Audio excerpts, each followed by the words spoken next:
Will these 2025 movies flop or succeed at the box office? Starting off with my most anticipated movie of next year, Spider-Man Beyond the Spider-Verse. This seems like a guaranteed smash. The first movie made 384 million, and the sequel jumped up to 690 million. I can see the third one having an even bigger jump up to almost a billion. Another superhero movie, we get the MCU's Thunderbolts, which is this kind of anti-hero team with all these people above in it. I think there's just going to be way too many big hitter superhero movies next year with the Batman Part 2, Spider-Verse, Fantastic Four. I think Thunderbolts is just going to flop. We get Pixar's Elio next year. Again, I really don't see this movie being a huge success at the box office, more of like a Disney Plus streaming thing after. I'm also going to say flop. We're also getting James Cameron's Avatar 3 next year, which is the safest bet to be a success and probably the highest grossing movie of the entire year. We're also getting the Michael Jackson movie with Jafar Jackson playing Michael Jackson, and the resemblance is absolutely insane. I'm excited for this movie, and obviously Michael Jackson's probably the most famous person ever. This is going to be a huge success. There's a lot of pressure on James Gunn's Superman legacy to carry this new DCU. I love the castings we've got so far for this movie, and I do trust James Gunn to make a great superhero film. It is releasing right next to Fantastic Four, so that's going to be an interesting battle, but I'm going to be positive and say it succeeds.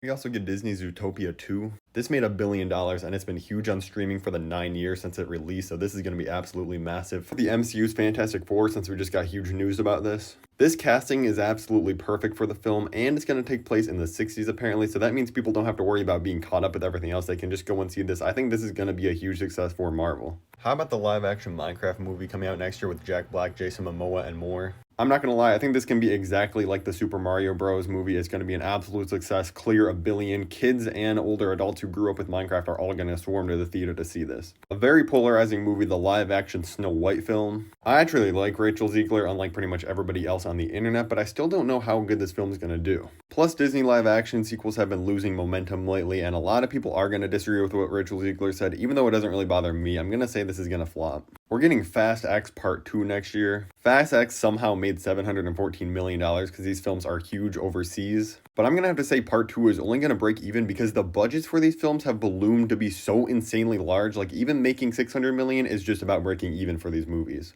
One of my most anticipated movies of next year is The Batman Part 2. The first Batman was a huge success with $772 million worldwide. And from all the streaming numbers and great word of mouth this film has got, I feel like the sequel is going to get a boost. I could see it getting close to $1 billion. Easy success. We're getting a Smurfs movie next year, which is already bad enough, but it's also going to be a musical. I'm sorry, there's just no way you can convince me that kids in the year 2025 still care about the Smurfs. These characters are like 850 years old. So I'm sorry, Papa Smurf, you're flopping. Captain America Brave New World is a really interesting one. Like, we just had Mark Ruffalo confirm he's returning as Hulk in this movie, and then Kevin Feige must have corrected him because now sources are saying he misspoke during a recent interview, but I'm sure he's still going to be in it. I also have Harrison Ford as Red Hulk, and I'm actually pretty excited about this movie, but the thing is, the test audiences really didn't like it, and they're doing about 5 months of reshoots. Doing that many reshoots is super expensive. I can't imagine how big the budget is for this movie, so I'm gonna say it's gonna break even at best. This is the live-action How to Train Your Dragon movie. Now, I knew these movies were popular, but I didn't realize how successful they were at the box office. The first one made almost $500 million, the second one over $600 million, and the third $524 million. And they're bringing back the director of the animated movies for the live-action ones. I think is a great choice. I'm gonna say success. This is not a joke. We're getting a SpongeBob movie released in theaters. It's gonna be called The Search for SquarePants. The only bit of information we have about this movie is it follows SpongeBob as he travels to the depths of the ocean to face the ghost of the Flying Dutchman. SpongeBob is literally one of the biggest shows to ever exist. If they just market this properly, it's going to be a huge success. 2025 also brings us the Paddington in Peru movie.